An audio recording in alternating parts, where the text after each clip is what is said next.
पिछले एपिसोड में हमने देखा साइतामा और फ्लैशी फ्लैश किंग मॉन्स्टर को मारने के लिए नीचे जाते जा रहे हैं और कुछ demon level monsters S class heroes को बुरी तरह से मार रहे हैं। अब आगे टोर्नेडो को पता चल गया है कि इन सब के पीछे किसी लेडी साइको का हाथ है और वो उसे ऊपर अपने पास खींच लेती है अपनी साइकिक पावर से और लेडी साइको को बांध कर दूसरे हॉस्टेज बच्चे के बारे में पूछती है। इसके रिप्लाई में लेडी साइको कहती है कि उसे इस बारे में कुछ नहीं पता। टोर्नेडो अपनी पावर से इस पूरी जगह को क्रश कर सकती है पर उसे नहीं पता कि वो हॉस्टेज बच्चा कहाँ है और इन सब के बीच वो बच्चा आ सकता है, इसलिए वो ऐसा नहीं कर रही। किंग को वो दूसरा हॉस्टेज बच्चा मिल जाता है और वो दोनों एक लिफ्ट का यूज करके सरफेस में आ जाते हैं और उन्हें वहाँ पे जेनोस मिलता है। स्वीट मास्क जगली मॉन्स्टर से बहुत मार खाने लगता है, तब वो टर्नल से कहने लगता है कि क्या हम अपना अपोनेंट बदल सकते हैं। टर्नल से डांट देती है, ये कहेगी कि तुम हमारा प्लान फ्लॉप करवाओगे। और इन सब के बीच लेडी साइको मौका देख के टोर्नेडो को ओवर पावर करके नीचे भागती है और फिर हम देखते हैं कि ओरिची का हार्ट अभी भी जिंदा है जो छोटे छोटे मॉन्स्टर्स को एब्जॉर्ब करके बढ़ रहा है। लेडी साइको ओरिची का फ्लैश को एब्जॉर्ब करके भी पावरफुल हो जाती है, इतनी पावरफुल कि वो टोर्नेडो को पावर उस पे ही इस्तेमाल करके उसका बुरा हाल कर देती है। और अब टोर्नेडो सारे एस क्लास हीरोज को एक एनर्जी शील्ड बना के प्रोटेक्ट करती है, पर ज़ॉम्बी मैन और फ्लैशी फ्लैश को नहीं कर पाती क्योंकि टोर्नेडो चाइल्ड एम्पायर के दिए चिप के जरिए उनका लोकेशन डिटेक्ट करके उन्हें प्रोटेक्ट करती है। पर ज़ॉम्बी मैन ने अपना चिप पॉकेट पे रखा था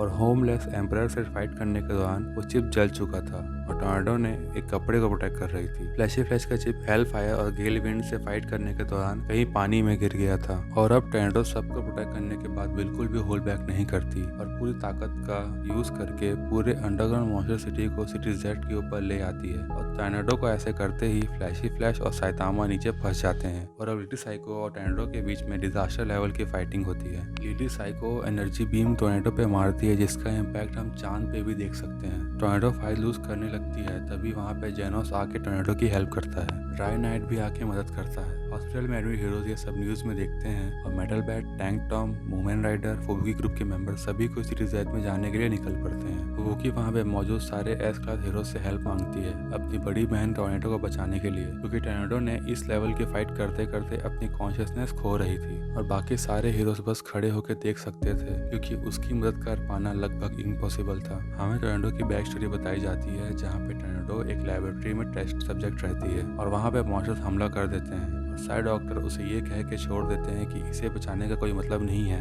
ये एक वेस्ट है और टोर्नेडो को ब्लास्ट रेस्क्यू करता है। टोर्नेडो के पेरेंट्स ने उसे बेच दिया था। ब्लास्ट टोर्नेडो से कहता है कि तुम्हारे पास अभी भी कोई है जिसे तुम प्रोटेक्ट कर सकती हो, वो तुम्हारी छोटी बहन। फ्लैशी फ्लैश खूब सारे पत्थरों के बीच फंस चुका था और साइतामा और वो मॉन्स्टर्स पत्थर हटा रहे होते हैं। तभी साइतामा को एक स्क्वायर क्यूब मिलता है जिसे साइतामा देखता है और फेंक देता है और थोड़ी देर बाद फ्लैशी फ्लैश पत्थरों के ढेर से बाहर निकल जाता है। उन तीनों को अजीब सी आवाज सुनाई देती है उनके दिमाग में और वो आवाज इस तरह की रहती है, मुझे टच करो और मैं तुम्हारी सारी विशेष पूरी कर दूंगा। तीनों को लगने लगता है कि ये किंग मॉन्स्टर हो सकता है और तीनों वहां से जाने लगते हैं। तभी उनके पीछे से एक पोर्टल खुलता है जिसमें से ब्लास्ट बाहर निकलता है। ब्लास्ट उन तीनों से पूछता है कि क्या तुमने इस क्यूब को छुआ तो नहीं, क्योंकि एक ट्रांसमिटिंग डिवाइस है जो गॉड से मिलने के लिए इस्तेमाल होता है और साइतामा को कोई आइडिया नहीं है कि ये आदमी कौन है और ये कहाँ से आया है। फ्लैशी फ्लैश को डाउट होता है कि ये रियल में ब्लास्ट है कि नहीं। वो अपनी मैक्सिमम स्पीड से ब्लास्ट को किक करता है पर उससे पहले कि वो उसको छू पाता ब्लास्ट फ्लैशी फ्लैश के पीछे आके कहता है कि यहाँ का टाइम स्लो है बाहर के मुकाबले।